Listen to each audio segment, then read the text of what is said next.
vingtaine d'heures de navigation. Donc aujourd'hui, on va partir vers midi pour arriver en matinée demain. Donc ce qui implique une navigation de nuit. On est assez débutant.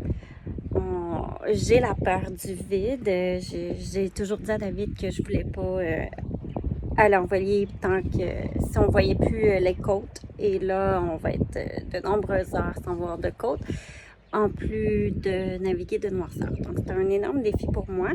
Ça va prendre tout mon petit courage, mais on va y arriver. On a choisi une belle fenêtre météo, des petits vents, des petites vagues, donc ça devrait super bien aller. On va tout préparer le bateau pour la traversée. Donc, à suivre tantôt. Là, David est grimpé au mât avec un harnais parce qu'il faut qu'on se mette un outil là, qui va nous faire détecter par les radars des gros bateaux quand on va aller un peu plus loin en mer. Puis on a Guillermo qui aide avec la poulie là, pour le grimper. Je pense que c'est un peu stressant pour lui. Là, on a pris le moteur du dinghy. On l'a accroché à l'arrière du voilier. Et puis... on a failli l'échapper à 20 mètres d'eau, mais c'est pas grave. Et là, David va mettre une corde sur le dinghy pour qu'on puisse l'accrocher avec la poulie de la grand voile pour le grimper sur le voilier pour la traversée. On ne peut pas le traîner derrière comme on a fait jusqu'à présent. Donc, notre première fois essayer de monter le dinghy. Essayer, c'est le bon terme. Là, on va monter le dinghy.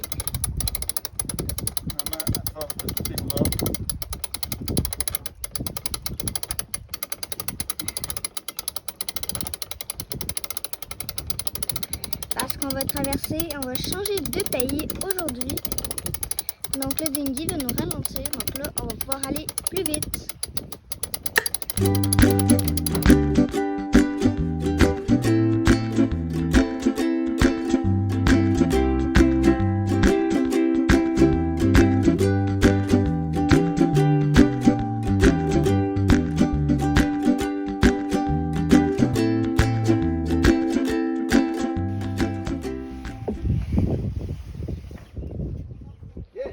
Et voilà! Réussi!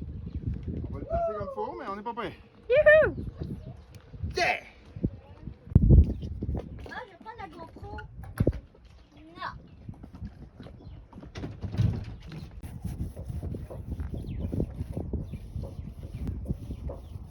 Fabius?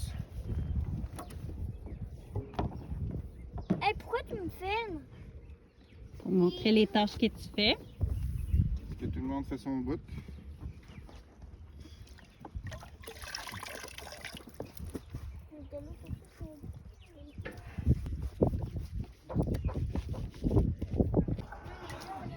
Avant de la traversée, il faut toujours vérifier le moteur, voir s'il n'y a pas de l'huile qui a coulé, en fait le niveau d'huile aussi, que tout est beau. Ah, yeah.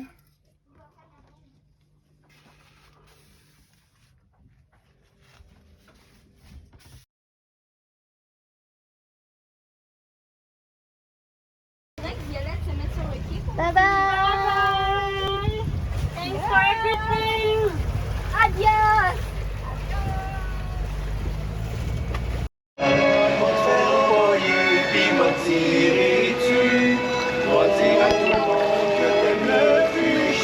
C'est un grand départ pour Saint-Martin!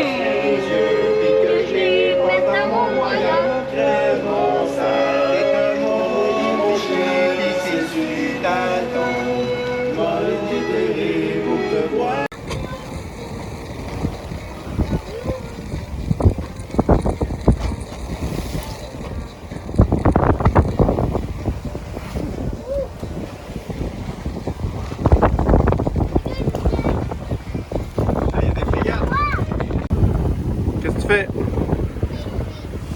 Tu pêches? Tu pêches quoi? On ne sait pas, puis tu pêches avec quoi? Une crevette? Un hameçon à crevette?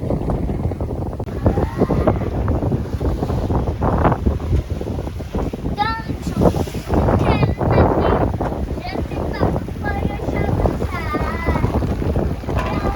Monsieur Vivier.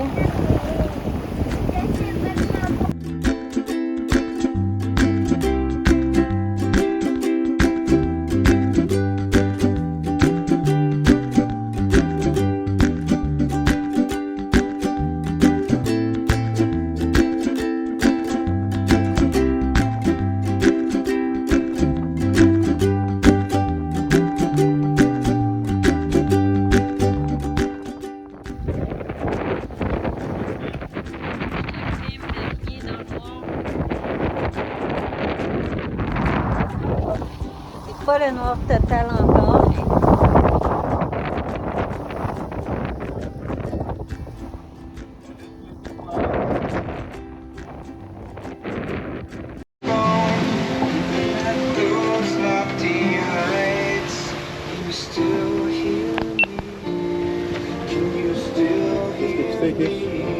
Et loin de tout. Je vois pas grand chose. C'est la nuit, le ciel est clair, une étoile. On essaye de se rendre à New York. On essaie de se rendre à New York, je trouve. Alors, le soleil s'élève, on est lundi matin, il est 5h21, on a piloté toute la nuit, tout le monde fait dodo. C'est grave, c'est beau, une belle vitesse. On va vers Saint-Martin.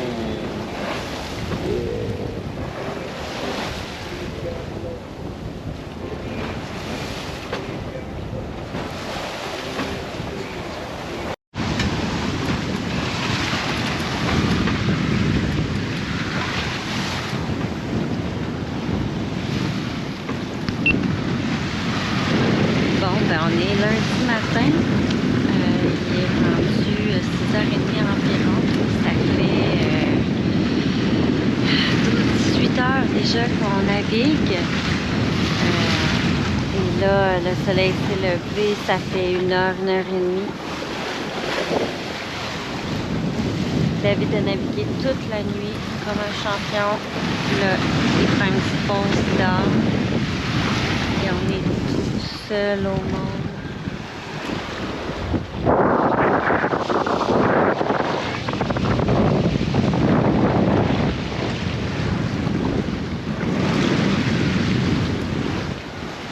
C'est vraiment impressionnant. C'est très paisible en fait. Ça me plaît pas, j'y vois un peu. Comment il fait ça du hamburger? Barbecue dans l'eau.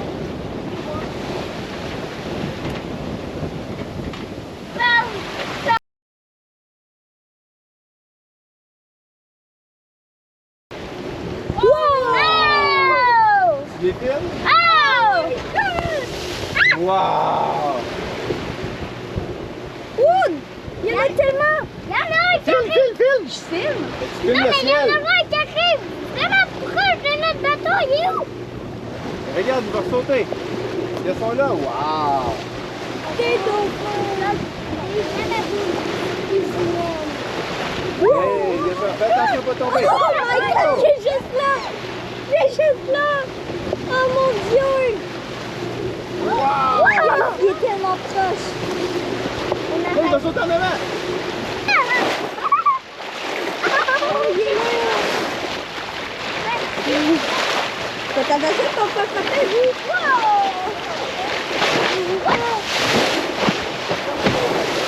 Non, non! Oh mon dieu!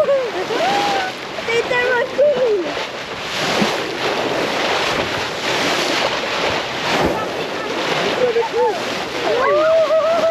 Passe, on t'adresse au Kazakh! Non.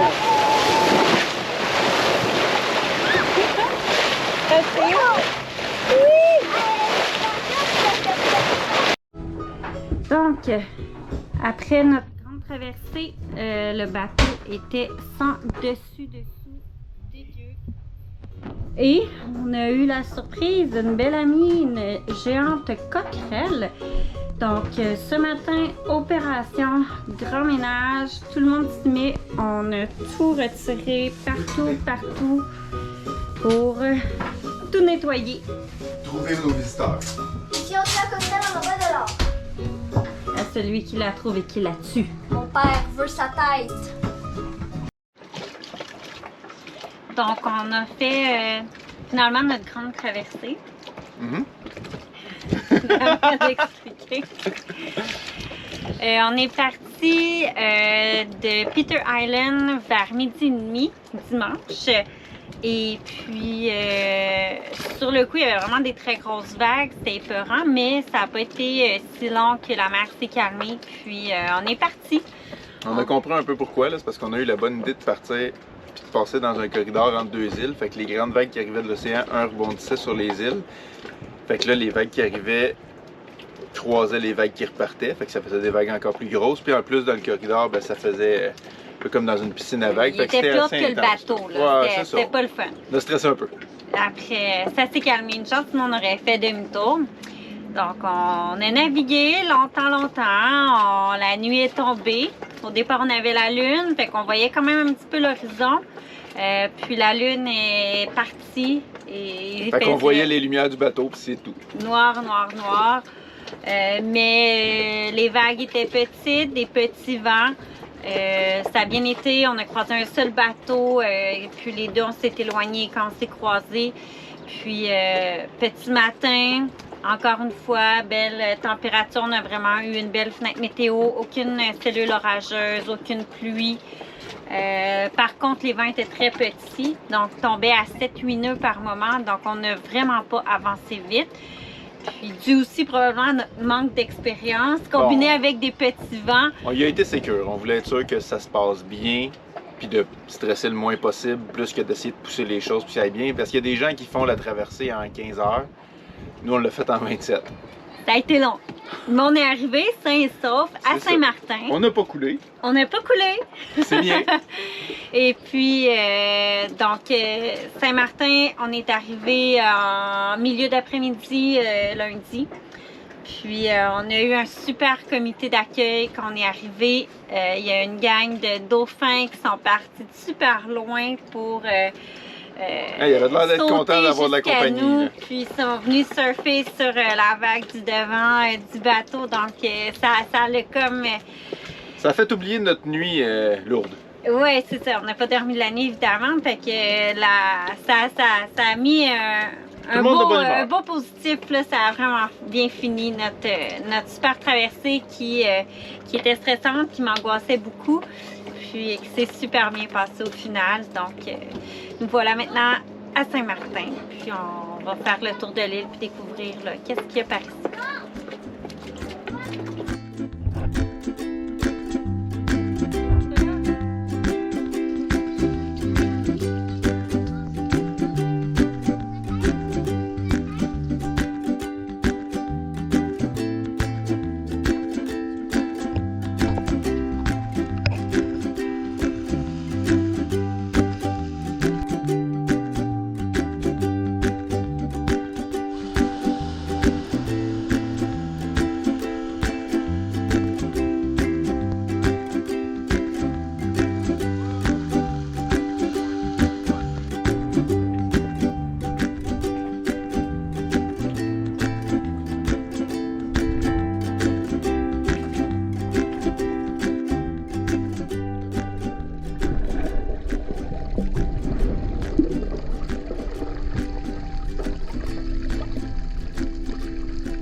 Bon, ben David, Hey! on lave à la main. On fait des sous-vêtements. On est dans la baie de Anse-Maxel et puis la marina ici n'a pas de buanderie. Et on était pas mal dû. Fait que David a décidé de faire une Lavage buanderie. à l'ancienne. Avec vue sur les tortues.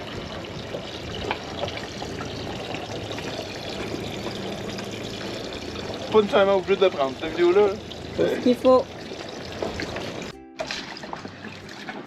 On a finalement pu s'installer notre petit extérieur. Donc avec nos petites guirlandes de lumière, enfin on voit la nuit qu'on est dans le cockpit. Et puis après plus d'1 mois sur le bateau, on a finalement réussi à trouver le filet pour les fruits et légumes, enfin. Donc on est super contents de notre nouvel aménagement.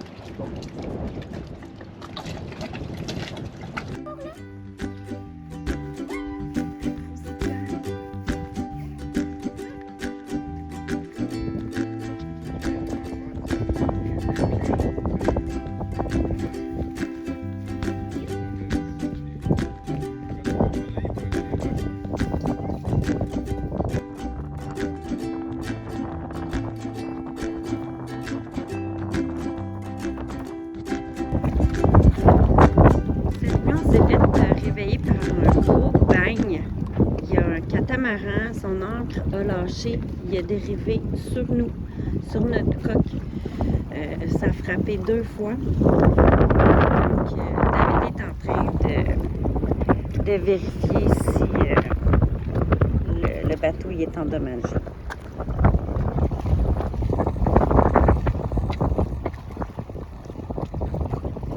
Alors, de quoi? Trace de peinture à lui. Fait que je dirais que le fautif est un bateau blanc. On a trouvé un catamaran blanc. Ah, je pense que j'ai trouvé ton catamaran blanc. Je pense que tu l'as trouvé? Yep. Il y en a partout! Elle a décollé notre catamaran. Non. Et lave dedans. Tiens, allez.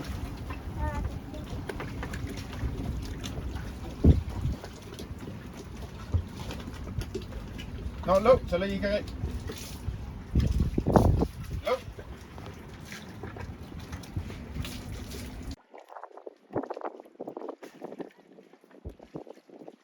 À Saint-Martin, il y a parfois sur le bord des plages des petits restaurants, c'est des petits barbecues créoles, puis ils appellent ça les lolos. Donc on nous a vraiment conseillé de les essayer. Donc aujourd'hui, c'est là qu'on s'en va. Voilà ce que ça donne. Sérieux? Le macaroni est trop bon. Oui, il est bon? Ça aussi.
Procession de Bernard Ah Lamy. ouais, pas mal. Et chacun change. Et tu sais ce qu'on a fait? On a ramassé Bernard Lamy. On a fait des plages intermédiaires. C'est énorme, il y a la moitié des balles qui viennent de l'intérieur.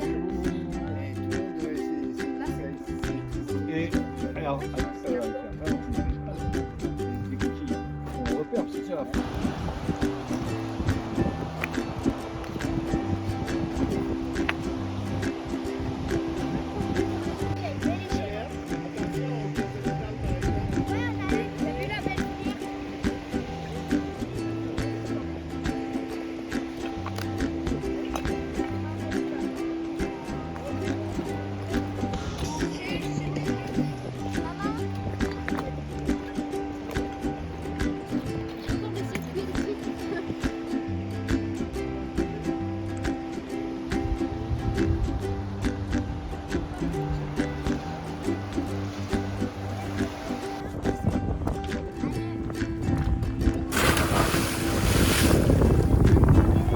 On partait pour Saint-Barth ce matin, puis finalement on s'est fait dire que la clinique de vaccination française, du côté français de Saint-Martin, il y avait plein de vaccins disponibles, puis il y avait très peu de gens qui se faisaient vacciner. Il y avait environ 80 personnes par jour, ce qui est pratiquement rien.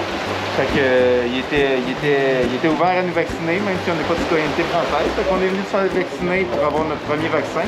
Vu qu'au Québec, ben, c'est disponible déjà. Il y a juste les enfants qui vont se faire vacciner. Ils sont vraiment déçus. Ils auraient aimé ça.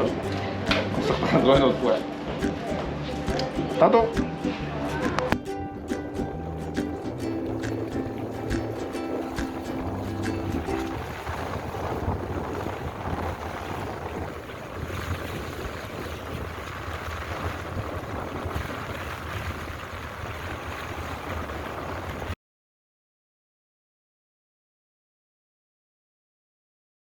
Donc là, je vais vous présenter les différentes craintes de la maison au bateau. Parce qu'on se rend compte qu'il y a plus de craintes au bateau qu'à la maison. Donc je vais commencer par à la maison. Perdre de l'air climatisé, donc par exemple laisser la porte ouverte, puis ton air climatisé que tu payes s'en va, ou l'hiver, l'air froid s'en vient, donc tu jettes la vie. Se faire voler, que du monstre en dessous du lit ou du placard. Tremblement de terre ou autre, tout ce qui est terrestre et non marin. Trop de devoirs. Panne d'électricité parce que les humains sont trop habitués à avoir l'électricité, donc ils sont plus tellement manuels. Ou plus de télé, plus de réseau. Au bateau, chavirer seul ou dans l'océan, parce que si tu chavires dans l'océan, t'es pas mal pris. Que l'angle se décroche, parce que l'angle se décroche. Mettons que t'es plus sur ton bateau, l'angle se décroche, puis puis ton bateau s'en va au large sans toi. T'es un petit peu beaucoup mal pris. Manquer d'eau, de gaz ou de nourriture. Si t'as une grande traversée et que t'as plus de nourriture, t'es encore une fois très mal pris. Ou manquer d'électricité. Avoir une collision. Par exemple, nous, il y a un bateau que son manque s'est décroché parce qu'il ventait tellement, puis qui nous a foncé dessus, donc on a eu une collision. Un ouragan, c'est le genre de tornade dans l'eau. Coquerelle en dessous du lit. Et aussi, j'ai remarqué que sur un bateau, en une semaine, on utilise 378 litres d'eau douce, donc même pas potable, de l'eau douce, donc c'est de l'eau dessalée, mais pas potable. Mais au Québec, mettons, les Québécois normaux, les Québécois, ils utilisent en moyenne 380 litres d'eau par jour. C'est pas mal beaucoup. Donc, tout ça pour dire qu'on a plein de différentes craintes que nos craintes sont différentes de la maison au bateau. Et il faut autant faire attention à, mettons, à fermer sa porte, verrouiller, éteindre l'électricité. C'est pas mal ça. Ouais. Ok, tu veux-tu placer le vase comme il faut, Violette? Maman, papa, ou à Violette. Vous connaissez-vous? Je m'appelle Georges.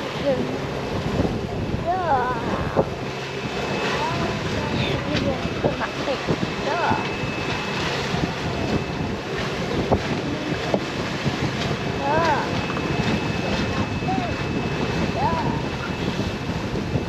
Et j'adore